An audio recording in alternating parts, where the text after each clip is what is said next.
Keluarga ini adalah keluarga Parker. Mereka memiliki tradisi berpuasa selama 3 hari dalam setahun. Dan tradisi turun-temurun ini dilakukan sebagai bagian dari acara keagamaan untuk mengucap rasa syukur pada Tuhan. Yang dilaksanakan pada hari Lamb's Day.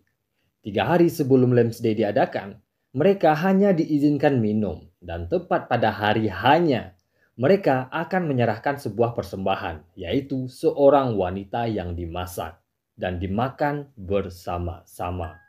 Hai gengs, welcome back to Sempuras. Nah, kali ini gue kembali bakal ngasih spoiler lagi nih, atau alur cerita sebuah film yang berjudul We Are What We Are.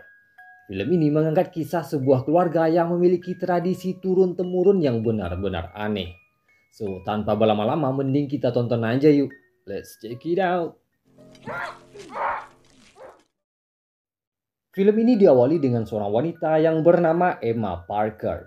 Emma meninggalkan rumahnya menuju sebuah minimarket. Tapi saat berbelanja, ia mendadak merasa pusing dan oleng yang bersangatan. Dan saat ia bersiap pulang kembali ke rumahnya, Emma tiba-tiba muntah. Ia pusing, oleng dan jatuh ke dalam selokan. Sehingga Emma akhirnya tewas akibat kecelakaan tersebut. Di sisi lain, dua orang gadis tengah menanti kepulangan ibu mereka yang nekat pergi ketika cuaca benar-benar buruk. Dua gadis ini bernama Iris dan Rose. Mereka adalah anak-anaknya Emma dan juga mereka memiliki seorang adik kecil yang bernama Rory. Saat Rory berkata ia kelaparan, Iris hanya memberikan segelas susu karena hari ini adalah hari pertama mereka berpuasa sebelum kegiatan Lamb's Day. Setelah itu saat ayah mereka yang bernama Frank keluar dari gubuk, tiba-tiba mobil polisi datang mengabarkan kalau Emma ditemukan meninggal dunia dalam selokan. Karena Frank benar-benar hancur dan galau, Iris dan Rose akhirnya mendatangi rumah sakit melihat jenazah ibu mereka. Dan di sana mereka bertemu dengan seorang dokter yang bernama Dr. Barrow. Dr. Barrow mengajak Iris memastikan jenazah tersebut adalah Emma Parker. Dan setelah dilakukan otopsi, Dr. Barrow mendiagnosa Emma menderita penyakit Parkinson dan juga beberapa gangguan syaraf motorik yang membuat ototnya kejang-kejang. Dan penyakit tersebut yang membuat Emma selalu mengalami sakit kepala sampai akhirnya jatuh pingsan dan tewas. Pada malam hari, keluarga ini berkumpul di teras rumah mengenang kepergian ibu mereka. Di sela kesedihan yang menyelimuti Frank, Rose membuka pembicaraan mengenai perayaan Lamb's Day karena ibu mereka baru aja meninggal dunia. Tapi Frank berkata acara tersebut tetap harus dilakukan dan ia menyerahkan tanggung jawab sepenuhnya pada Iris menggantikan posisi ibunya.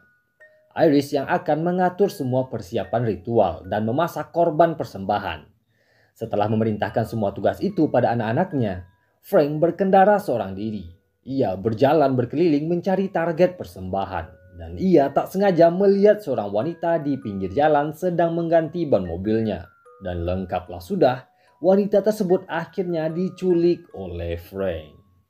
Keesokan harinya, saat Dr. Barrow tengah asik memetik tumbuh-tumbuhan obat-obatan di pinggir sungai, anjing peliharaannya tak sengaja menemukan sebuah tulang yang tertimbun di sela-sela pohon yang rubuh.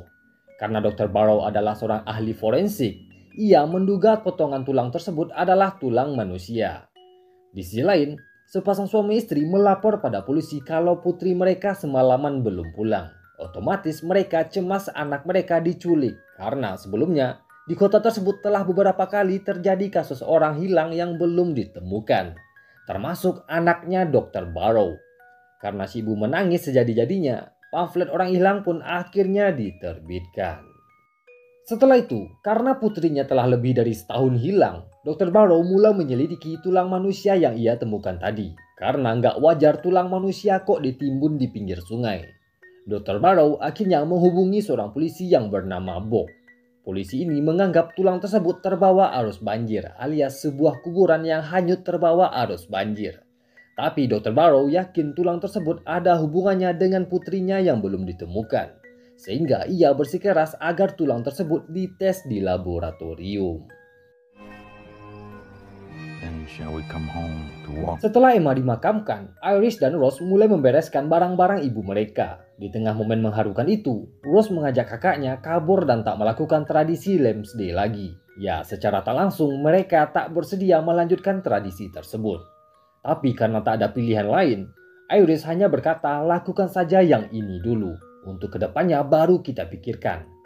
Di sisi lain, karena terbiasa memakan daging manusia ditambah lagi kelaparan, Rory yang diasuh oleh tetangganya yang bernama Marge mulai ngiler melihat jari tetangganya tersebut ketika ia di pangku. Tapi untungnya Rory masih bisa menahan hasrat laparnya tersebut.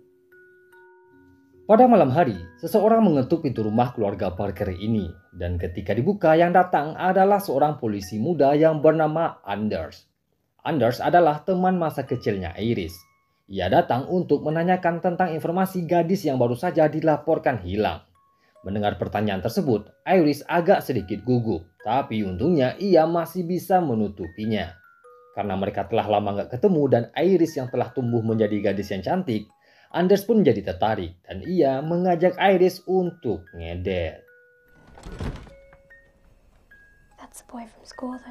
Setelah Anders pergi, Iris menemui ayahnya. Ia mulai berbicara pada Frank bagaimana seandainya mereka tak melakukan tradisi Lamb's Day lagi. Karena ia ingin jadi manusia normal seperti orang-orang pada umumnya.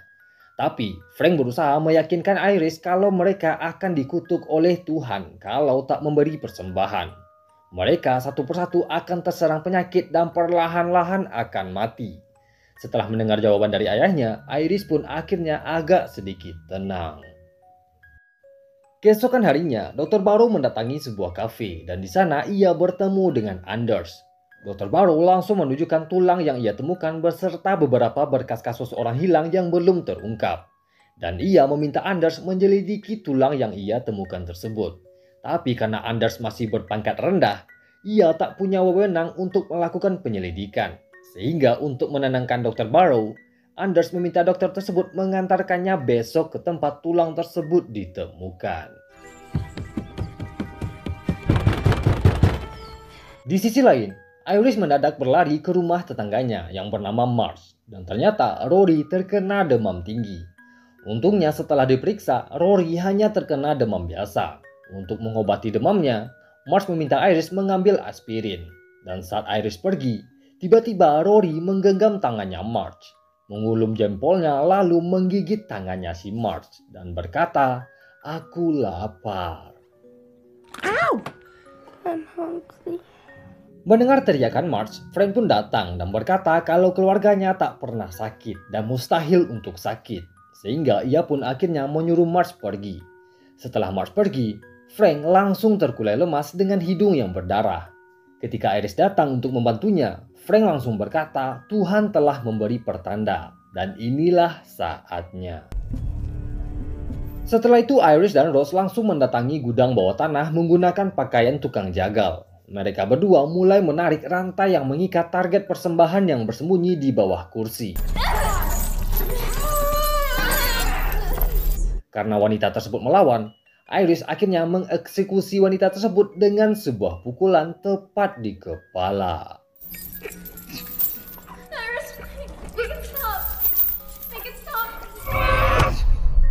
Walau agak sedikit shock setelah melakukan eksekusi pertama mereka, Iris dan Rose tetap melanjutkan tugas yang diperintahkan oleh Frank. Menyiapkan bahan-bahan ritual, mensucikan si jenazah, mengoleskan lipstik di tubuh si mayat, dan setelah itu berdoa menurut kepercayaan mereka masing-masing. Lalu, Rose mulai mengasah pisau potongnya, dan mulailah si jenazah dipotong menjadi potongan-potongan kecil. Makan malam mulai disiapkan. Setelah makanan selesai dimasak, kedua kakak adik ini saling ngobrol dan berkata kalau mereka tak mau lagi melakukan hal tersebut, alias mau melawan ayah mereka. Lalu setelah itu, sup mulai dituangkan ke mangkuk masing-masing. Setelah berdoa bersama, ternyata sup daging buatan Iris lumayan cukup enak. Awalnya, Rose tak mau mencicipi sup tersebut, tapi karena disuruh oleh Frank untuk makan, mereka semua akhirnya menghabiskan sup daging manusia tersebut. Keesokan harinya, Dr. Barrow dan Anders mendatangi tempat si anjing menemukan tulang. Saat Dr. Barrow menguji sebuah tulang yang ia temukan, hasil tes menunjukkan kalau tulang tersebut sebelumnya telah dimasak atau pernah dimasak sebelumnya. Tapi karena Anders masih tak mengira kalau tulang-tulang tersebut bekas kanibalisme, ia tak menghiraukan ucapan dokter tersebut. Setelah itu, Anders berjalan-jalan menyusuri pinggir sungai sampai ia mendatangi bagian belakang rumah keluarga Parker. Takut aksi mereka akan ketahuan, Iris langsung mendatangi Anders dan mencoba mengalihkan perhatiannya dengan mengajak mampir. Lalu, saat Anders bersiap meninggalkan sungai tersebut, ia tak sengaja menemukan sebuah gigi manusia. Saat mereka ngobrol-ngobrol di rumah, Iris menanyakan apa yang dicari oleh Anders. Anders pun menjawab kalau Dr. Barrow menemukan potongan-potongan tulang manusia di pinggir sungai yang kemungkinan terbawa arus ketika terjadi badai. Dan kemungkinan tulang-tulang tersebut adalah tulang manusia.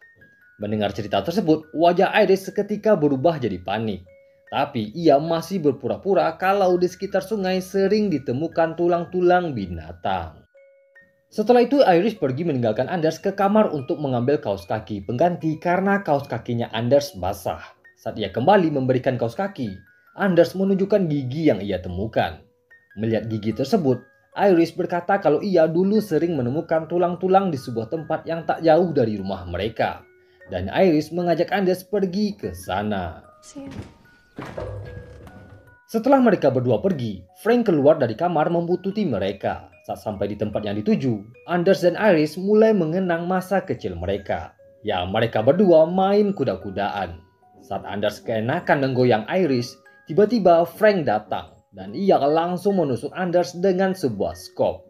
Sehingga Anders pun akhirnya tewas di tempat. Di sisi lain, Dr. Barrow memeriksa semua potongan tulang-tulang yang ia temukan. Dr. Barrow mendapati tulang-tulang tersebut terdapat bekas-bekas irisan-irisan pisau. Lalu karena makin penasaran, Dr. Barrow mencoba mengingat semua gejala penyakit yang diderita Emma Parker. Selain mengidap Parkinson, Emma Parker juga mengidap penyakit gangguan otot syaraf yang membuat tubuhnya selalu menggigil. Lalu, setelah membaca beberapa buku dan jurnal, Dr. Barrow menemukan sebuah penyakit yang bernama penyakit kuru. Sebuah penyakit syaraf yang tak bisa disembuhkan, hilangnya keseimbangan dan menurunnya fungsi otak.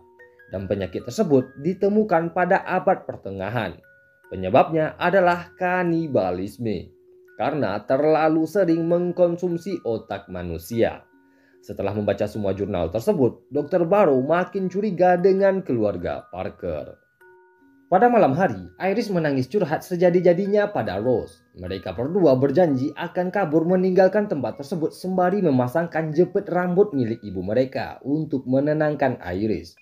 Lalu saat Frank pergi ke pinggir sungai untuk meluapkan semua emosinya setelah anak putrinya digoyang oleh Anders, ia mendapati tulang-tulang manusia yang ia kubur di pinggir sungai yang perlahan-lahan mulai terkikis longsor dan terbawa arus. Inilah sebabnya Dr. Barrow bisa menemukan potongan-potongan tulang tadi. Setelah mendapati tulang-tulang manusia yang ia kubur mulai terbongkar, Frank merasa ia telah dipanggil oleh Tuhannya, alias sudah saatnya ia mati. Dan ia ingin mengakhiri tradisi keluarga tersebut untuk selamanya, alias mereka sekeluarga harus mati. Setelah melakukan doa terakhirnya, Frank menyuruh semua anak-anaknya bersiap untuk makan malam. Di sisi lain, Dr. Barrow mendatangi kantor polisi. Ia mencari Anders dan si kepala polsek. Karena mereka berdua tak ada di sana, Dr. Barrow diam-diam mengambil pistol si kepala polsek yang ada di laci. Setelah pistol tersebut diambil, ia pergi mencari Anders. You see Deputy Anders? Karena Anders tak ada kabar, Dr. Barrow mengiriminya pesan kalau keluarga Parker kemungkinan adalah pelaku kanibal. Tapi sayang pesan tersebut dibaca oleh Frank. Karena Dr. Barrow berkata ia akan menuju rumah keluarga Parker, Frank akhirnya bersiap menanti kedatangan Dr. Barrow. Frank mulai menyiapkan makan malam. Karena tradisi keluarganya telah terbongkar, ditambah lagi ia ingin mengakhiri tradisi keluarga tersebut, Frank akhirnya memutuskan memasukkan racun ke dalam mangkuk berisi sup yang ia siapkan untuk anak-anaknya. Saat ketiga anak ini turun dan mulai bersiap-siap makan malam, Rose tak sengaja menemukan tumpahan serbuk putih di meja. Dan ketika ia melihat lemari obat-obatan, ternyata isi botol racun arsenik telah berkurang. Otomatis serbuk yang tumpah tadi adalah racun arsenik. Rose mencoba memberi kode-kode pada Iris yang sibuk menuangkan sup ke mangkuk mereka masing-masing. Tapi karena Iris hanya menakur alias menunduk, ia tak ngeh dengan bisikan yang dilontarkan oleh Rose. Lalu, Frank mulai memimpin doa bersama dan doa terakhir mereka. Setelah selesai berdoa, Rose langsung melempar mangkuknya Rory. Ketika Rory sedikit lagi nyaris memakan sup berisi racun tersebut. Belum sempat Frank berkata apa-apa, tiba-tiba seseorang mengetuk pintu dan yang datang adalah Dr. Barrow. Ia bertamu dengan sopan seperti tak ada masalah. Saat Iris membereskan makanan yang tumpah, Dr. Barrow tak sengaja melihat jepitan rambut yang digunakan oleh Iris. Dan jepitan tersebut adalah jepitan rambut milik anaknya Dr. Barrow. Mereka berdua mulai berbicara berdua. Jari tangan Frank mulai menggigil efek syaraf motoriknya yang telah mulai rusak. Lalu, Dr. Barrow mulai membahas penyakit langka yang diderita Emma Parker. Penyakit yang disebabkan karena terlalu sering makan daging manusia. Mendengar perkataan tersebut, Frank dengan spontan langsung berdiri. Tapi seketika ia terdiam setelah Dr. Barrow menodongkan pistol. Dr. Barrow mulai bertanya pada Frank, apa ia yang telah menculik anaknya? Apakah ia telah memakan anaknya? Dan pertanyaan-pertanyaan seperti itu. Saat Dr. Barrow sibuk mengoceh sendirian, Frank berpura-pura meletakkan korek api ke dalam laci. Padahal diam-diam ia mengambil pistol dalam laci tersebut. Ketika Dr. Barrow berteriak menanyakan kisah putrinya yang dimakan, Frank langsung melepaskan tembakan. Tapi tiba-tiba Iris datang melindungi Dr. Barrow. Sehingga tembakan tersebut meleset dan hanya mengenai bahunya Dr. Barrow. Sedangkan Frank, ia juga tertembak tapi di bahu. Nah, kalau Iris, kepalanya berdarah. Dan gue nggak tahu kenapa bisa berdarah. Apakah kena rembetan peluru atau kebentur? Karena nggak ada ditampilin di filmnya soalnya. Daddy, no! Daddy, no! You're gonna be okay.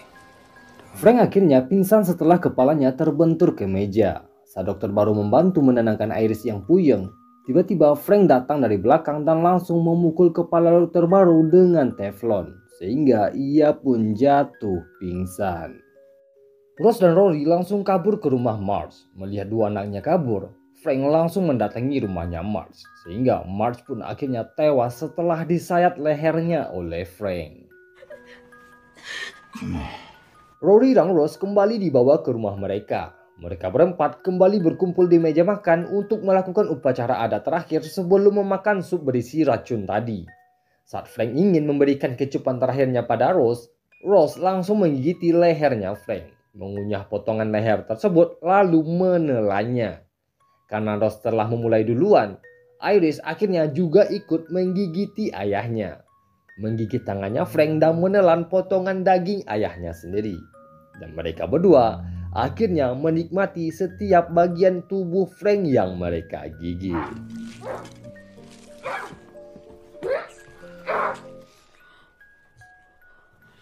Dr. Barrow hanya diam melihat pemandangan indah di depan matanya. Setelah mengembalikan jepit rambut anaknya Dr. Barrow, Iris, Rose, dan Rory akhirnya memilih pergi meninggalkan kota tersebut. Dan setelah itu, film ini tamat. Oke geng, sekian sedikit spoiler film We Are What We Are. Gimana? Bikin nafsu makan gak filmnya? Nah, kalau kamu suka jangan lupa pencet tombol like-nya ya. Dan buat kamu yang belum subscribe channel ini, jangan lupa subscribe. Biar gue makin semangat upload dan kamu gak ketinggalan spoiler-spoiler film-film keren lainnya. So, thank you.